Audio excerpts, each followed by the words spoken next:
Israel continúa la ofensiva contra Hezbollah en el Líbano, en la que han muerto al menos 250 milicianos desde el inicio de las operaciones terrestres en la madrugada del pasado martes. Con esta noticia comenzamos el informativo en Deutsche Welle. Yo soy Carol Guerrero, los saludo desde Berlín. Arrancamos con titulares. El ministro de Exteriores de Irán visita Beirut horas después de que la aviación israelí atacara a la cúpula de Hezbollah en el sur de la capital libanesa. Medios afirman que los ataques pretendían abatir al presunto sucesor de Hassan Nasrallah.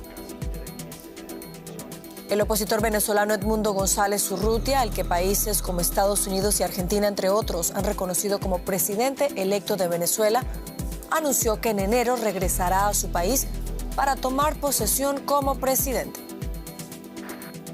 Los países de la Unión Europea han decidido aumentar los aranceles a los coches eléctricos procedentes de China que, según afirman, inundan sus mercados automovilísticos. Alemania y otros países temen que las represalias de Pekín perjudiquen a los fabricantes europeos.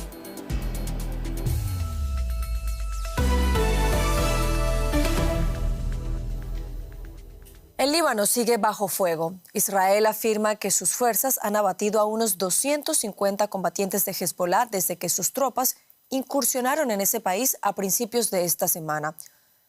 Israel intensifica los ataques aéreos en el sur de Beirut contra los bastiones de la milicia pro-iraní, considerada organización terrorista por la Unión Europea.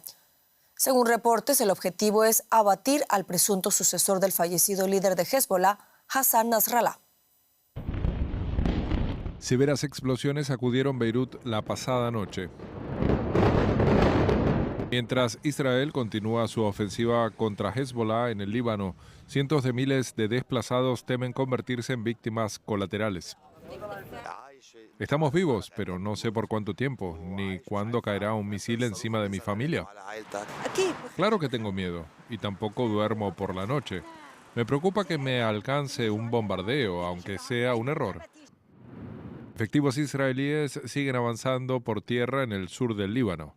El ejército de Israel asegura haber matado a unos 250 combatientes de Hezbollah desde que comenzó la ofensiva. La guerra entre Israel y la milicia islamista apoyada por Irán vuelve a despertar el temor a una guerra total en la región. En Teherán, el líder supremo iraní defendió el reciente ataque con misiles de su país a Israel y conminó a sus aliados a mantenerse firmes. Redoblen sus esfuerzos y sus capacidades, fortalezcan su unidad y resistan ante el enemigo agresor para frustrar sus planes. El ministro iraní de Exteriores Abbas Araghchi viajó a Beirut, donde afirmó que Teherán quiere un cese el fuego tanto en Líbano como en Gaza. Apoyamos el cese el fuego a condición de que sea aceptado por el pueblo y la resistencia libaneses, a la vez que se da un cese al fuego en Gaza.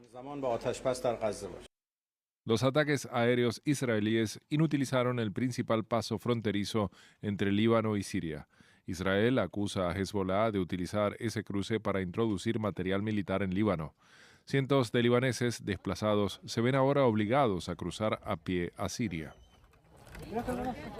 Y ampliamos informaciones sobre la situación que se vive en el Líbano con el periodista Joan Cabasés, a quien saludamos a esta hora en Beirut.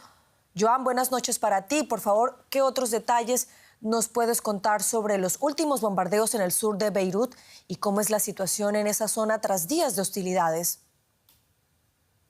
Hola, ¿qué tal? Bueno, pues las fuerzas israelíes continúan estos días, día y noche, con su bombardeo a gran escala en estos suburbios de Beirut, Dahi, donde Hezbollah tiene presencia. Anoche, al parecer, ya lo indicabais, apuntaron contra Hashem Sefiadine, quien supuestamente era el sucesor de Hassan Nasrallah como nuevo líder de Hezbollah. Hezbollah en el día de hoy, de hecho, ha reconocido no tener información sobre el estado actual de Sefiadine. El bombardeo continuado contra Dahi, sin embargo, y según Israel, apunta contra posiciones y miembros de Hezbollah, pero lo que se ve sobre el terreno es la destrucción absoluta de partes importantes de Dahi, este suburbio. Hay que decir que en esta zona, hasta hace pocos días, residían centenares de miles de residentes, muchos de ellos desvinculados de Hezbollah y ahora sobre el terreno se ve una zona de guerra donde la vida civil es simplemente imposible.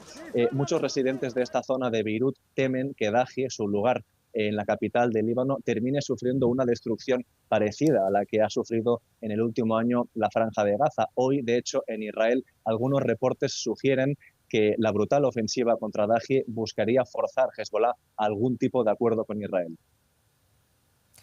Joan, Israel ha atacado repetidamente los pasos fronterizos entre Siria y Líbano. ¿Cuál es el objetivo militar de esta acción?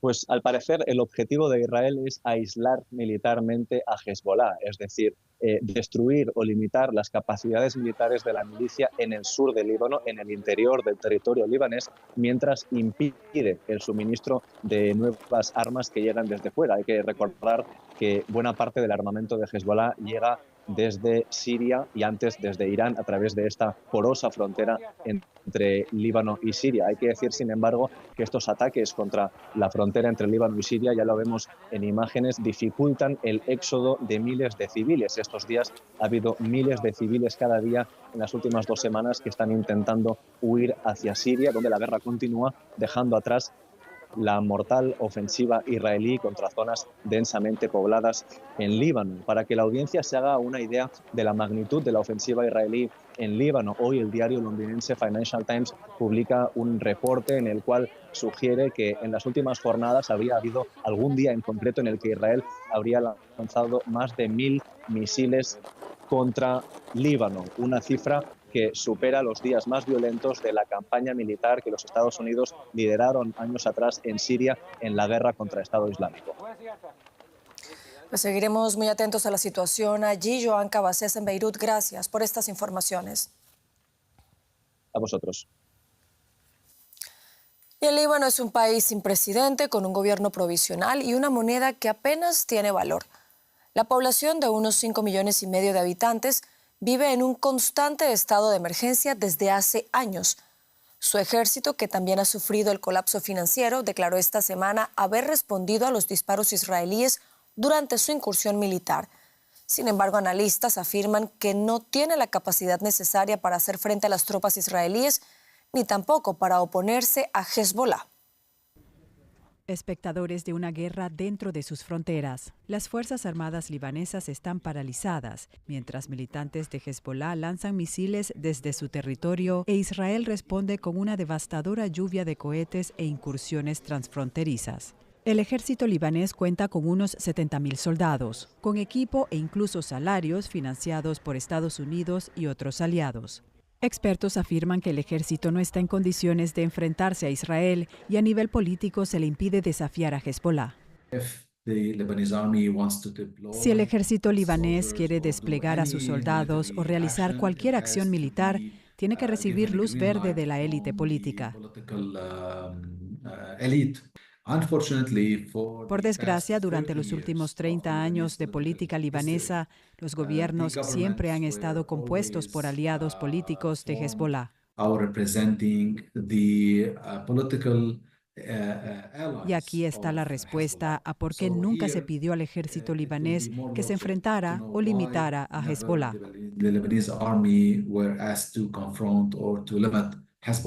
El ejército libanés está limitado por su gobierno disfuncional. El país carece de presidente, ya que el último dimitió en 2022. El sistema político está dividido por líneas religiosas, con cargos clave reservados para musulmanes chiíes y suníes y para cristianos maronitas. Durante más de 2 años, el Parlamento ha sido incapaz de formar gobierno.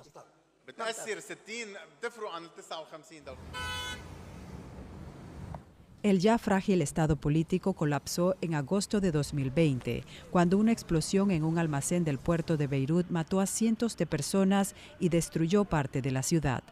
La explosión también agravó la crisis económica por la que atravesaba el país. El valor de la libra libanesa colapsó debido a un escándalo bancario que catapultó al 80% de la población a la pobreza. Además, Líbano ha tenido problemas para suministrar servicios básicos como electricidad y agua. La escasez de gasolina es habitual. Algunos libaneses desesperados han recurrido a asaltar bancos para poder recuperar su dinero, un ataque a las instituciones que los han abandonado. ¿Qué están esperando, libaneses? Vayan y tomen sus derechos de esta mafia de ladrones y criminales que gobierna el país. ¿Dónde están los derechos humanos? No hay electricidad, ni agua, ni nada en este país. Ahora, los libaneses se ven obligados a contemplar cómo su país se desintegra aún más, mientras sus sistemas político y militar se muestran incapaces de protegerlos. Y Estados Unidos teme las consecuencias de la respuesta de Israel al ataque iraní de este martes contra territorio israelí, que ha provocado una fuerte subida de los precios del petróleo. Uno de los puntos débiles de Irán es su producción y distribución de petróleo. Los expertos aseguran que su destrucción provocaría una grave crisis nacional en Irán con imprevisibles resonancias a nivel mundial. El presidente Joe Biden afirmó que su equipo mantiene contacto constante con sus homólogos israelíes y afirmó que una vez que Israel haya considerado sus opciones para responder al ataque iraní, espera que abra un diálogo con Washington. Esta semana Biden ya había dicho que no apoyaría un ataque israelí contra instalaciones nucleares de Teherán, marcando una línea roja que supondría una escalada mayor aún en la región. Biden también pidió a Israel no atacar infraestructura petrolera iraní. Escuchemos. Los israelíes no han llegado a una conclusión respecto a lo que harán en un ataque. Lo están discutiendo. Si yo estuviera en sus zapatos, pensaría en otras alternativas que bombardear campos petrolíferos. El expresidente de Bolivia, Evo Morales, está siendo investigado por la supuesta violación de una menor hace 8 años con quien presuntamente habría tenido una hija. Las autoridades bolivianas emitieron una orden de arresto contra Morales, pero esta quedó sin efecto luego de que sus abogados interpusieran un recurso legal de libertad. El expresidente de Bolivia aseguró que se trata de una mentira, que ya investigó la justicia sin hallar nada en su contra. Acusa al gobierno de Luis Arce de llevar a cabo una persecución política contra él, valiéndose de la justicia. Morales ya enfrentó varios juicios en Bolivia en 2020, 2 de ellos por estupro, es decir, por tener relaciones sexuales con una menor de edad, aprovechando su cargo, además de trata y tráfico de personas. Ahora quisiéramos valorar el trasfondo de este caso con el politólogo Marcelo Arequipa, quien saludamos a esta hora en La Paz. Marcelo, gracias por estar con nosotros. Desde hace años, Marcelo, se vienen escuchando estas acusaciones contra el expresidente Evo Morales. Pero ¿por qué hasta ahora es que se emite esta orden de arresto que, como mencionábamos, ha quedado sin efecto? Hola, muy buenas. Lo que pasa es que el expresidente Evo Morales ha estado llevando adelante una campaña electoral muy larga y extendida, y especialmente este año, intentando desgastar la figura política de Luis Arce en relación al manejo de la economía. Eso es muy importante. Entonces, ¿cuál es la respuesta que recibe de parte del gobierno de Luis Arce? La respuesta es, entonces, atacar también la imagen de Evo Morales, pero en torno a un tema social que es muy sensible y además es una sombra en contra de la figura de Evo Morales. Es decir, este tema ya no es un orden privado, sino más bien va a magnificar un problema social que hoy día el país está viviendo. Bueno, ¿y cuáles pueden ser las consecuencias políticas de este caso para Evo Morales y también para el partido político que él lidera, Marcelo? Mira, si por un lado tenemos el hecho de que Evo Morales ataca al gobierno nacional de Luis Arce, pero ataca además la figura del presidente Luis Arce en relación a la administración de la economía y habla de crisis económica. Y por otro lado tenemos a un Luis Arce que está atacando a Evo Morales en relación al tema de la administración de su imagen en relación a un tema tan sensible en términos sociales. Y yo creo que se cruza ahí una variable, y la variable es la política electoral. Entonces, creo que de aquí en adelante lo que vamos a ver es el último capítulo definitivo para ver cuál de los dos termina por prevalecer dentro del movimiento al socialismo, ya sea Evo Morales o Luis Arce. Creo que estamos entrando a esa fase definitiva y final dentro de ese partido. Pues veremos quién prevalece. Marcelo Arequipa, en La Paz, Bolivia, gracias por estas informaciones y por este análisis. Y el líder opositor venezolano Edmundo González Urrutia dijo este viernes que el próximo 10 de enero estará de regreso en su país para juramentarse como presidente. Esta es la fecha que constitucionalmente está prevista para la toma de posesión en ese país. El candidato opositor ha reivindicado su condición de presidente electo tras los comicios del pasado 28 de julio. González Urrutia pidió a España, donde se encuentra exiliado, para que se haga valer su elección y se respete la soberanía popular. El presidente del Parlamento de Venezuela, Jorge Rodríguez, respondió que España tendrá que lidiar con el líder opositor por el resto de sus días. Ampliamos informaciones sobre este anuncio de Edmundo González Urrutia con el periodista Óscar Schlenker, a quien saludamos a esta hora en Caracas. Óscar, es un gusto saludarte. ¿Qué otras reacciones se conocen allá en Venezuela a este anuncio y qué tan realista es el regreso del líder opositor Edmundo González Urrutia? Pues las reacciones de la oposición han sido positivas y en parte esto responde también a las declaraciones hechas por Ginny Lincoln del Centro Carter hace unos días en la OEA, donde mostró la validez de las actas electorales que la oposición y varios otros países y organismos internacionales sostienen como pruebas del triunfo de Edmundo González. Por otra parte, el oficialismo mantiene que el 10 de enero se juramentará de nuevo presidente Nicolás Maduro, como ha sido proclamado por las instituciones del Estado. De hecho, algunos líderes del chavismo se mostraron indiferentes a los anuncios hechos por el Centro Carter, a quienes acusan de estar parcializados a favor de la oposición. También, como escuchamos, Jorge Rodríguez reaccionó a las afirmaciones de Edmundo González, sentenciando que se quedará en España por el resto de sus días. Es imposible predecir en este momento si será capaz de lograr un regreso a Venezuela o no. Lo que sí se puede ver es que cada vez tiene más apoyo internacional y cómo eso se traduce en que Edmundo González pueda retornar a Venezuela, pues estará por verse. Óscar, entre tanto, el oficialismo venezolano convocó a un sector de la oposición a un diálogo. ¿Qué tanto se puede esperar de estas conversaciones? Sí, de hecho, la invitación para esta reunión que se hizo ayer en la Asamblea Nacional también se le extendió a la plataforma unitaria de la oposición, pero tanto Edmundo González como María Corina rechazaron esta iniciativa, tildándola como propaganda y sin garantías de seguridad.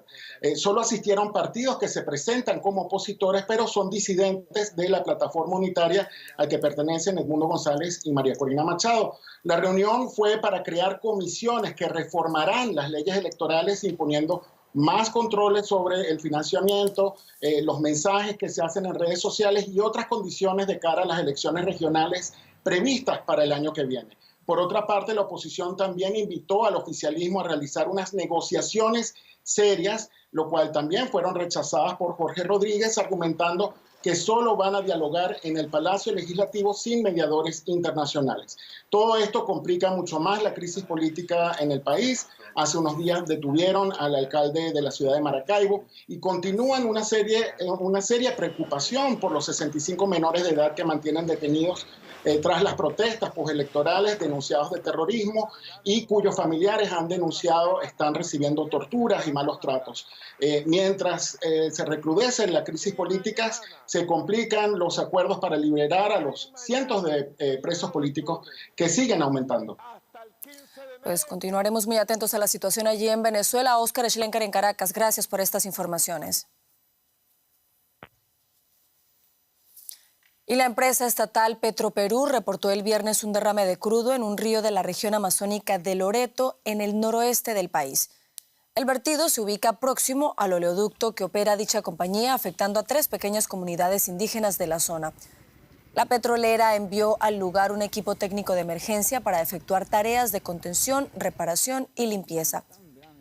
3 comunidades nativas viven de la pesca artesanal en el río. Las autoridades iniciaron una investigación para determinar la causa de la emergencia, la responsabilidad de los hechos y el impacto generado. Y ya nos acompaña Andrés Blumenkrantz, lo que quiere decir que llegó la hora de pasar a la información económica aquí en Europa, Andrés. Aquí en Europa, Carol, y hablamos de comercio y las tensiones que tiene Europa con China, porque los países de la Unión Europea han votado a favor de imponer aranceles adicionales de más de un 35% para los vehículos eléctricos importados de China. Es una decisión tan esperada como controvertida y la votación en Bruselas fue muy tensa.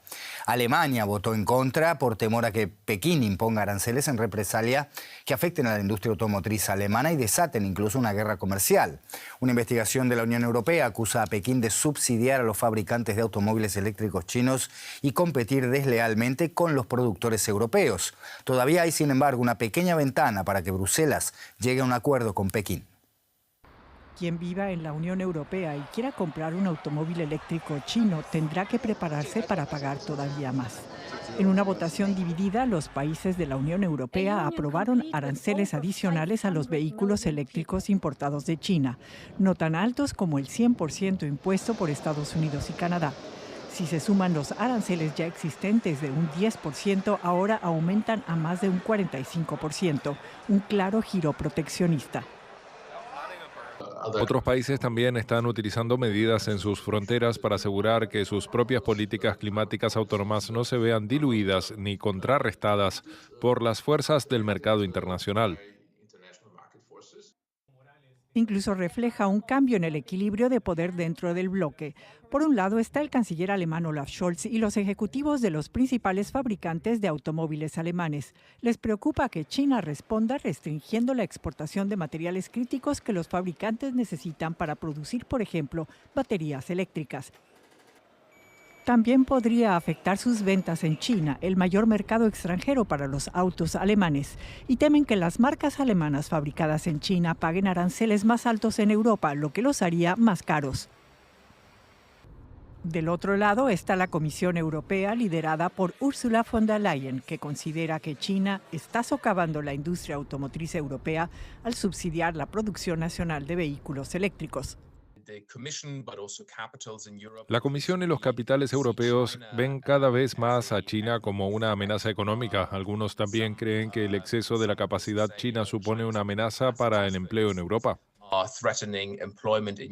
El año pasado, von der Leyen lanzó una investigación antisubvenciones contra China. Tenemos que defendernos de prácticas desleales.